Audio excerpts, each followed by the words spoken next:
Well, today I have the opportunity to give a Bible study during these days of unleavened bread. On the first day of unleavened bread, Thursday, I asked the question, what are the Father's expectations? And if you remember back to that presentation, what I tried to do is help to show you that even though we're saved by grace, and even though God gives us grace, He is a loving dad, as a responsible father, gives us a lot of expectations. And so the people of God, like you and I, like you and me, we love God's grace, but we don't for 1 minute think that God just lets us do whatever we want. The Bible is full of His expectations, and I actually kind of nudged you in a little bit, tried to encourage you to go ahead and start listing some of His expectations. I didn't specify this way. One thing you could do is make a list of the expectations that seem like negative things to avoid, and you can make another list of positive things to do.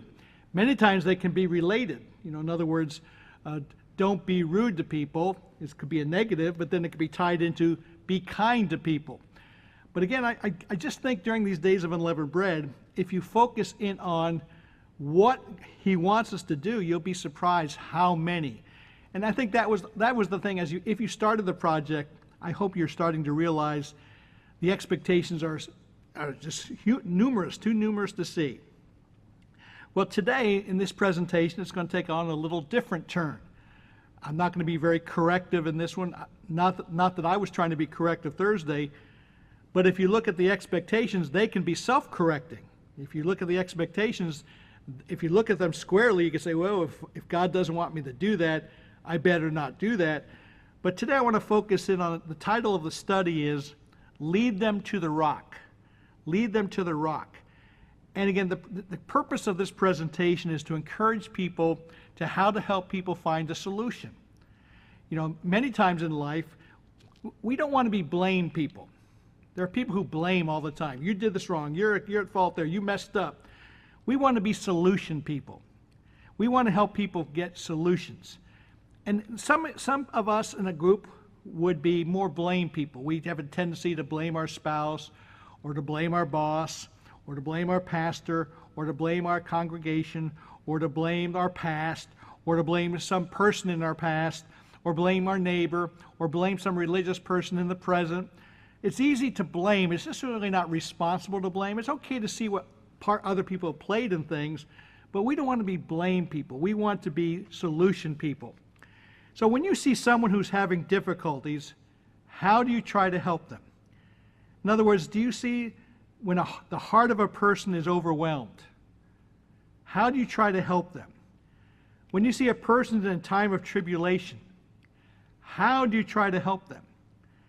When a person is surrounded by evil, how do you help them? When a person can't find direction, how do you help them? And of course, I'm going to say, let's try to nudge them to the one who can really solve things. Years ago, I gave a presentation of it entitled, When I Can't Fix It. When I Can't Fix It, that was the title of my presentation. I actually think I gave it on the Day of Atonement years ago. When I Can't Fix It. Because we want to fix things. Not only want to fix ourselves, we want to fix our mate, we want to fix our friends. You come to me with a problem, I want to fix it. And I can't fix it. So what do? Well, we try to nudge people to the one who can fix it. So I want to give you 5 points today, 5 ideas, 5 concepts to consider. And in that way, we give a little bit of reminders of what we can do to help people when they're going through trials and troubles. And hopefully some of your friends will remember these 5 things, and they can help you. Number 1 is seek to let them know that you love them by your actions. Seek to let them know you love them by your actions. Let's turn to the book of Job. When people are going through troubles, the first thing they need to know is that you love them. If they know you love them, there's likelihood that you'll have success in helping them. If they mistrust you, you can't help them. Think about this for a second. I have people in my life, in my past, we've become estranged. We are no longer on a communication relationship, and I may not trust them. Maybe they don't trust me. The fact is, when they're having troubles, my heart may now be, I want to help them, but they're not going to receive the help from me because they're not sure I really love them. And so that's why a lot of times when people have troubles, like sometime a teenager has troubles. One of the theories I subscribe to is best person for the job. Who's the best person for the job? And sometimes think, well, the pastor's got to solve that. Well, maybe the pastor's not the best person for the job. In fact, he may have not really helped the situation much. That's why in this congregation, I'm not worried about people going to someone else in the congregation for help. It's not a competition. It's not who's giving credit. It's not a totem pole or whatever. We want people to be helped. And if the best person for the job is someone other than me, as you know, sometimes the best person for the job is a woman. Sometimes it's an aunt or an uncle. Sometimes it's whomever. Sometimes it's a young person in their mid-20s. Sometimes a person in their mid-30s. Sometimes it's a grandfather figure in their 70s. Best person, when you're trying to help someone, someone comes to me and says, we've got a situation where this person has a drug problem. It's not a matter of, well, let me do it because I've got this title. No, it's a matter of, okay, who's the best person to reach this person? Best person for the job. Now you may say, some people listening may say, well, their pastor doesn't view it that way. Well, maybe their pastor will someday grow to view it that way. Because we're not really looking for a person getting the accolades and the spotlight. We're really looking to help people. Now we said again, seek to let them know you love them by your actions. Job chapter 2, verses 11 through 13, you've turned there already. This shows the three friends of Job. The three friends of Job did a horrible job in helping Job. Job started out with a great attitude. At the end of chapter 1 and chapter 2, he had a great attitude. In fact, many times people think, well, he never sinned. But if the book of Job stopped at chapter 2, well, then he didn't sin. But from chapters 3 through 31, Job had a problem, and his problems were revealed. Now, Job's problems were influenced by the three friends. I'm not going to turn to Job 42, verse 7, but you can check later. Job 42, verse 7 says that God was angry with the three friends because the three friends did not help Job. But they did something good. I want to point out what they did good. The problem was they opened their mouth. The problem was they gave advice. And see, that's why people, when you see someone suffering, you want to quickly give advice. People want to quickly give advice and open their mouth, and that's not the best thing to do. Here's what the three friends first did. Job 2, verses 11 through 13. Let's see if I can get here. Now, when Job's three friends heard of this adversity that had come upon him, each one came from his own place. They came from different directions to come help. They made an appointment together to come and mourn with him and to comfort him. And when they raised their eyes from afar, they did not recognize him. They lifted their voices and wept. And each one tore his robe and sprinkled dust on the head toward heaven. They sat down with him on the ground 7 days and 7 nights, and no one said a word.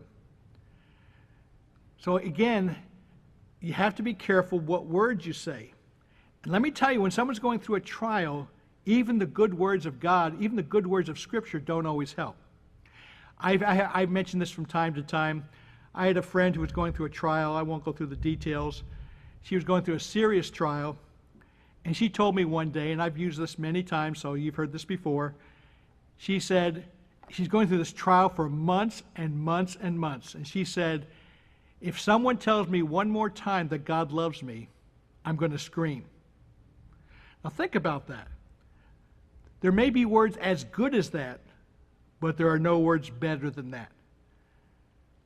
The best word, if you go up to someone and say, God loves you, that did not comfort her. You know, it may have comforted her the first 20 times she heard it, but maybe the next 30 times she heard it, it was finally like, I know God loves me, but, it's not really helping me for you to tell me this.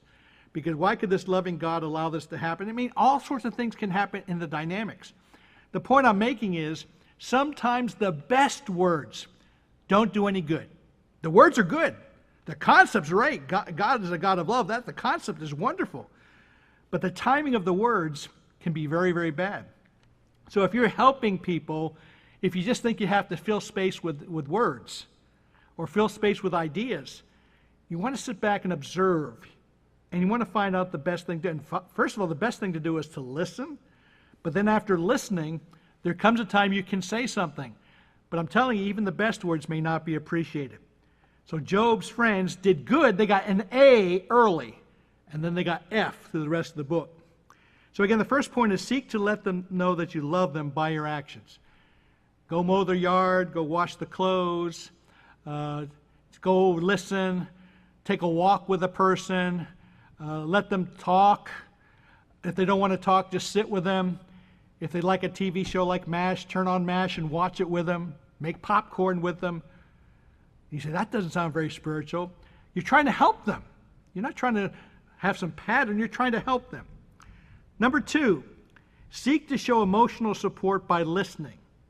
Seek to show emotional support by listening. Look at James chapter 1, verse 19. I already referred to this a little bit, but it's good to be a listener. It gives emotional support. Now, some of you are saying, I'm not a great listener, you may say. Well, the point is, we can get better at that, and there are people who are very good listeners. Turning to James 1, verse 19. We want to be a listener. We want to listen. We want to use those big ears. We've got 2 ears and 1 mouth, so we want to be listening. But look at James 1, verse 19.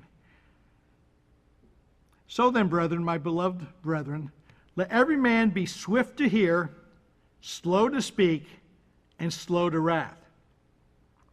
We want to be a listener. We want to not spout out words right away, and we certainly don't want to get angry. Now, I can think of a little exception case on the anger part. When someone is, the whole world's against them. Well, this happens many times. But they go through a bad situation, and they tell you about it, and if they see you don't like what was done to them, that could help them a little bit. In other words, they see that you're disgusted by the behavior. And in my life, here's how it turns out. I've seen where people in authority have hurt the little people, or supposedly the little people. And when they see me get upset with the people in authority and what the people in authority did, it does help them for a little bit.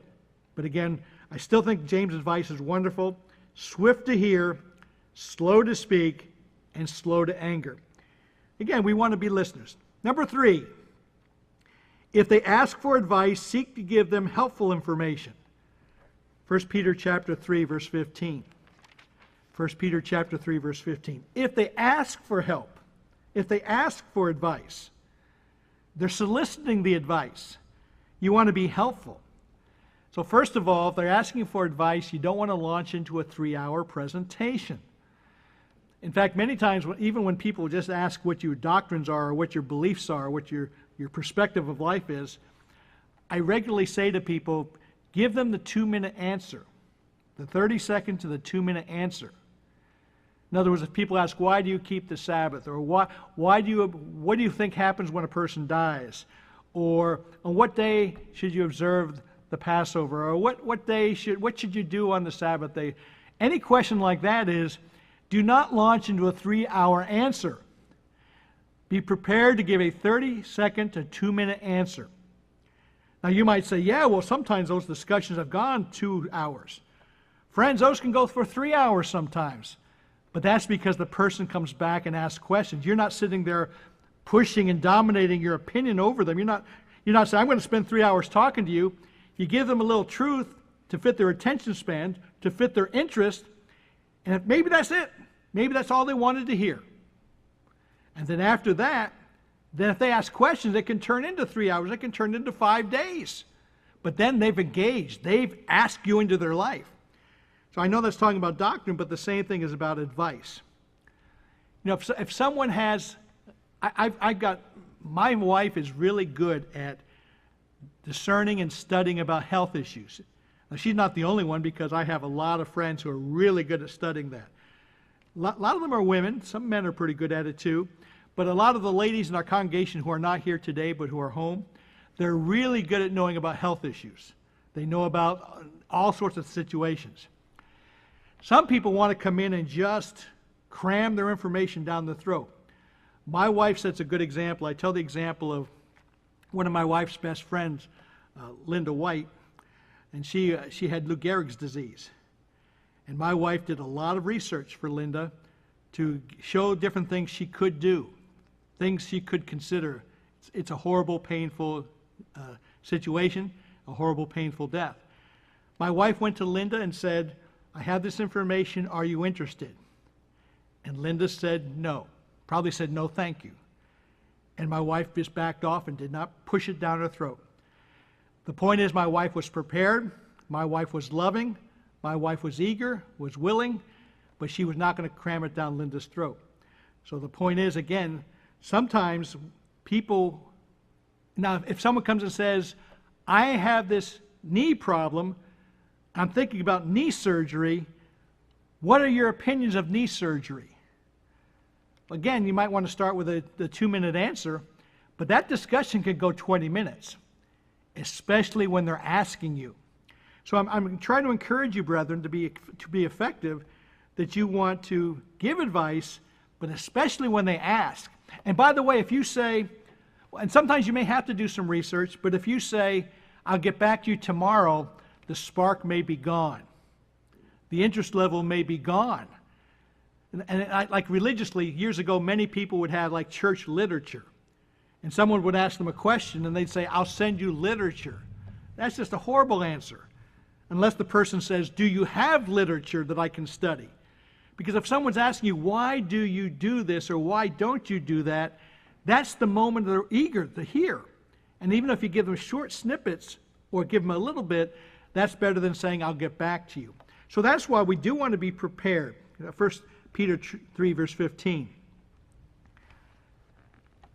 Sanctify the Lord God in your hearts, and always be ready to give a defense to everyone who asks you a reason for the hope that is in you. Be ready to give an answer.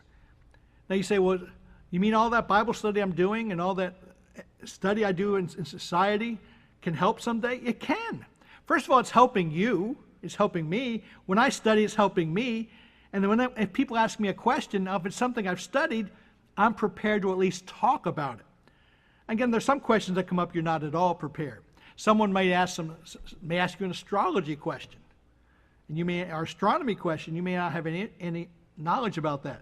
They may ask you a historical question, and you may say, I haven't studied that in a while, and you may not be ready for that. But the more we study and the things to do the right things ourselves and to reflect God, we can be prepared to give an answer when they ask us. Number 4, there is a time to give unsolicited advice. There's a time to give unsolicited advice. You know, I've been talking about waiting till people solicit, and that's the best way. And most of the time should be when they come to you, they solicit advice. But there's a time to give unsolicited advice. I'm going to look at 3 scriptures here. Let's look at Proverbs chapter 26. I could actually just refer to it, but I'll turn to it. Proverbs 27, verse 6. Proverbs 27, verse 6. You'll know the phrase. I could just quote the phrase. But Proverbs chapter 27, verse 6 says, faithful are the wounds of a friend, but the kisses of an enemy are deceitful. Sometimes you can be around people who kiss all the time and say good things all the time, but that can be an enemy. That could be an enemy who's trying to guilt you. That could be an enemy who's trying to manipulate you. That's trying to be an enemy who's trying to take advantage of you. That's a person trying to get your time. Maybe they're trying to get control over you. Maybe they're trying to get your money. But a true friend will sometimes say things that are hurtful, and they're wounds. And so thereby, you don't want all your friends to be those who are kissy-kissy and never say anything negative to you. Now again, you say, well, you know people who are negative all the time. Well, that's not what this is talking about. Because to fit in with the rest of what I'm saying here, a good friend is going to be positive and encouraging. But there comes a time when a faithful friend will give you a wound. It's something you might need to hear. Let's look over at Acts chapter 20, verse 31. So again, there's a time to receive comments from a friend that are not positive. Now someone could ask me, Dave, in your experience, do people like to take correction? And my answer is no. No, in my experience of pastoring and dealing with people do not like correction. And you say, well, Dave, you seem like a guy who doesn't dole out a lot of correction. That's true, I don't. Even though I dole out some correction, when I do dole it out, it's not usually appreciated. Now, in fairness, maybe I'm doing it wrongly. Maybe I'm doing it the wrong time. That's possible. But it's also possible that the people, no matter how well you do it or the right timing, aren't going to take it. Now, again, you try to pick the right time. If you're trying to help a friend, you're trying to pick the right time. And sometimes when a person's angry, there's no great time. There's no great time. They won't take it no matter when you do it. But so some of you like to do a lot of correction a lot. I don't recommend that, but I do recommend that there's a right time to say something because you want to be helpful. Look at Acts 20, verse 31. Here, Paul's setting a good example of reaching out to the brethren.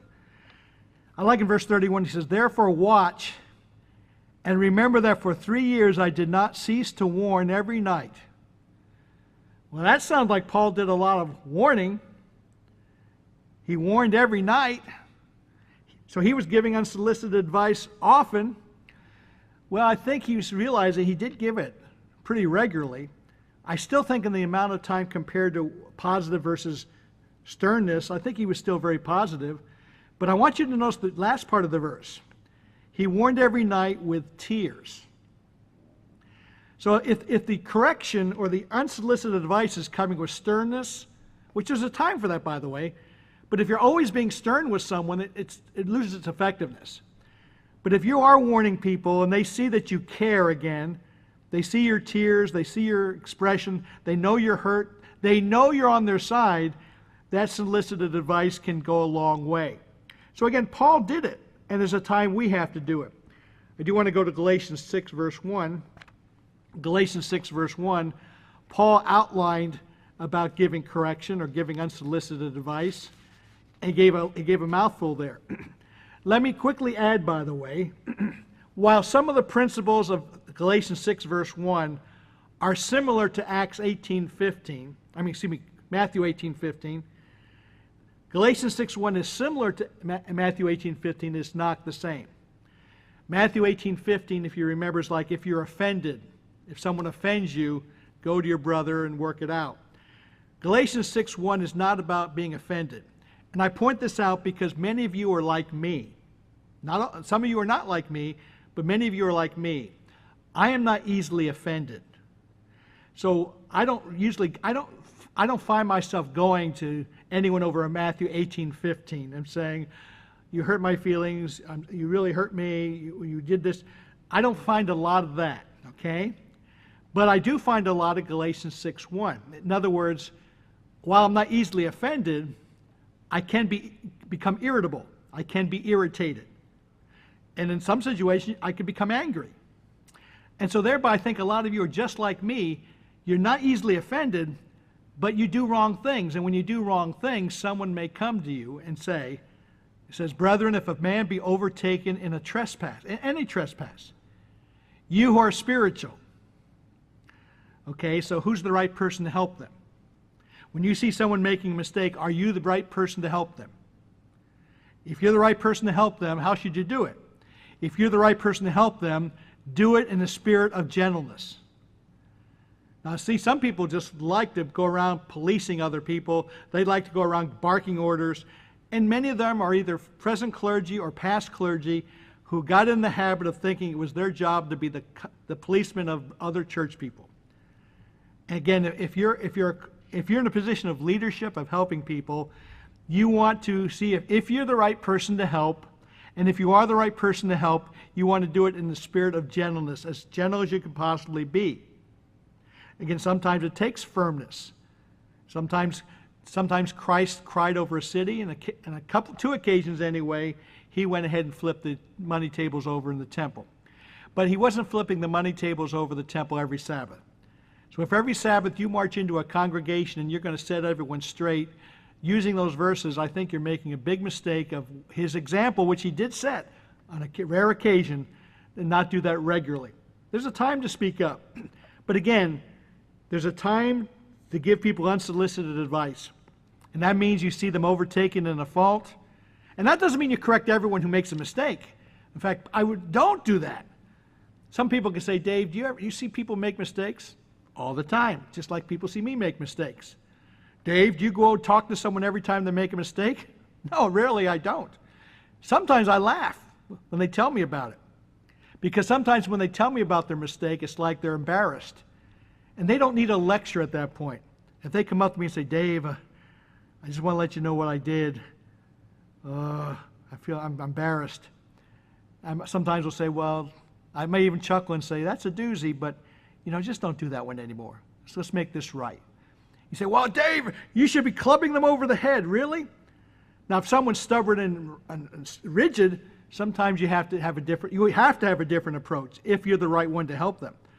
But, quite frankly, a lot of the times when I'm giving people correction, they're coming to me kind of confessing what they did to their friend. They're saying, Dave, here's what I did. And I'm embarrassed. And I say, well, that's not a good thing, but, you can make that right. You can stop doing that. And just, don't do that anymore. I can see why that can be embarrassing to you or your family. Don't do that anymore. So again, I don't have to go with a lot of unsolicited advice, but the time does come for that. So again, you see that that does come into play. Number 5, do you seek to influence them to have a better relationship with God? Let's turn over to Acts 20, verse 32. Acts 20, verse 32. Okay, as we're talking about number 5, number 1 was seek to let them know you love them by your actions. Number 2, seek to show emotional support by listening. Number 3, if they ask for advice, seek to give them helpful information. And number 4, there's a time to give unsolicited advice. As valuable as those 4 things are, number 5, do you seek to influence them to have a better relationship with God? You've heard me say this many times. This is my goal.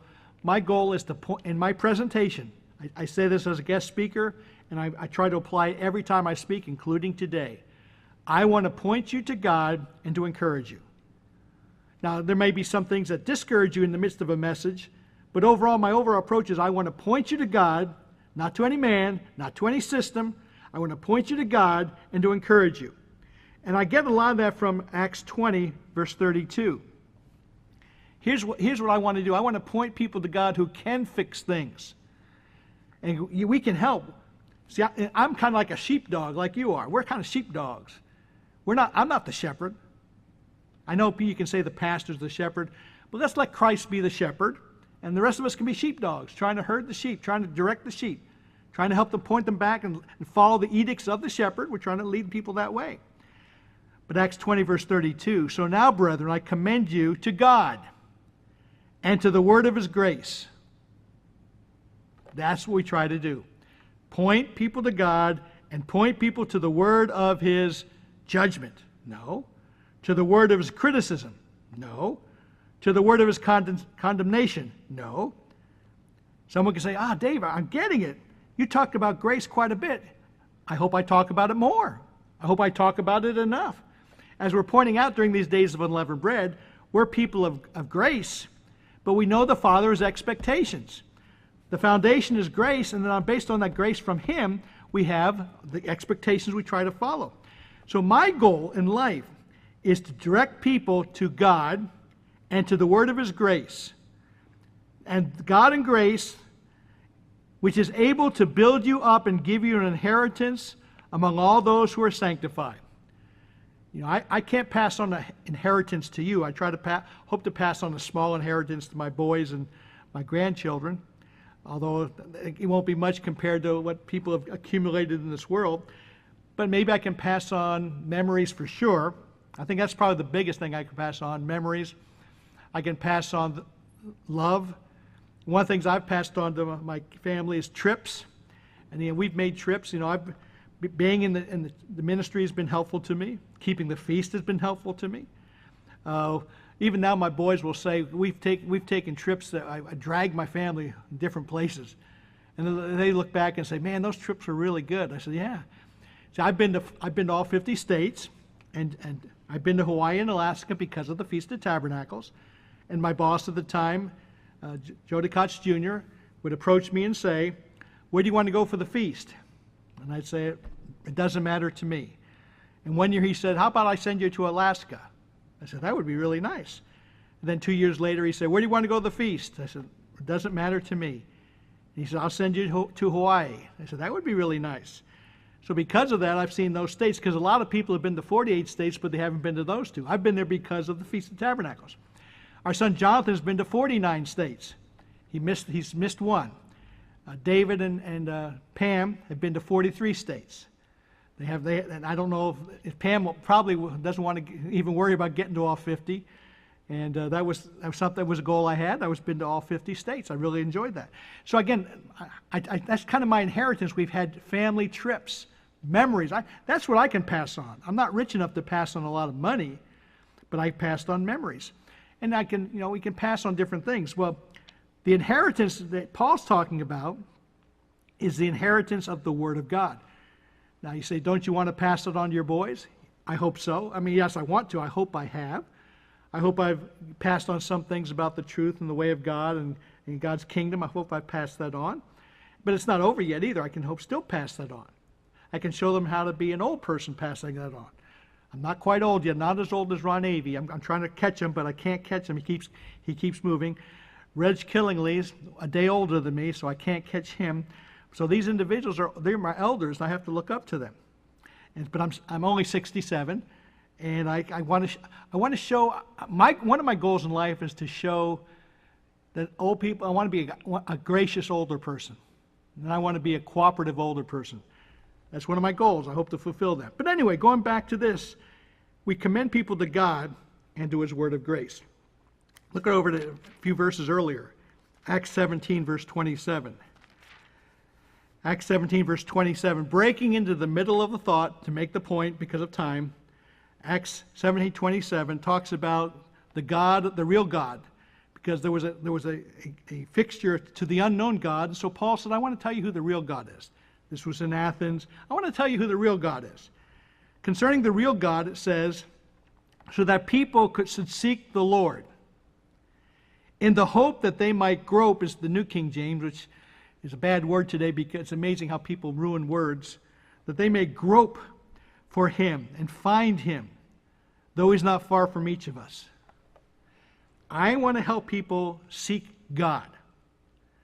I want to help people look for God, and as they look for God, I hope they find Him. The thing is, He's not far from them. You say, what about that drug dealer over there?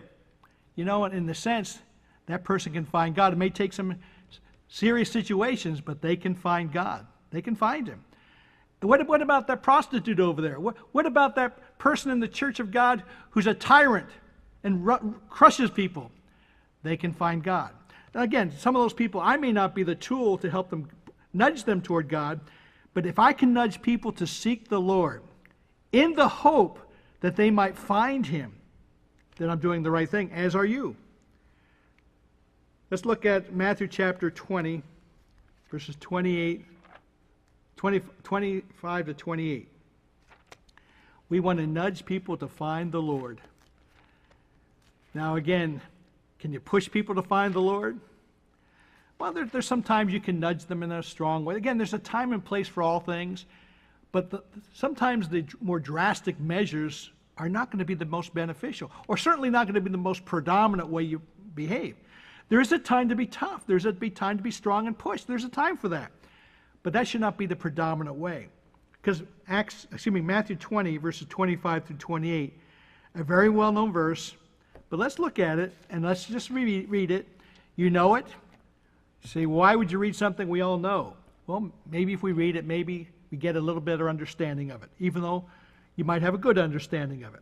Look at Matthew 20, verses 25 through 28. You know that the rulers of the Gentiles lord it over them, and those who are great exercise authority over them. Yet it shall not be so among you. Again, even though there's a time to be strong, there's a time to give unsolicited advice, there's a time to take a stand, we don't want to ever be abusing authority and lording it over people. And you all know, you all hear me say this, I really don't want civil government ruling my life. I mean, I have to follow the edicts of the land. I get that. And those edicts may become stricter in time. I get that. And the edicts of the United States are different than the edicts of England and the edicts of Australia and Germany and South Africa. The edicts are all different. And if I were to move to one of those places, I would have to understand their edicts and live according to their edicts. But so I don't like civil government or church government running my life.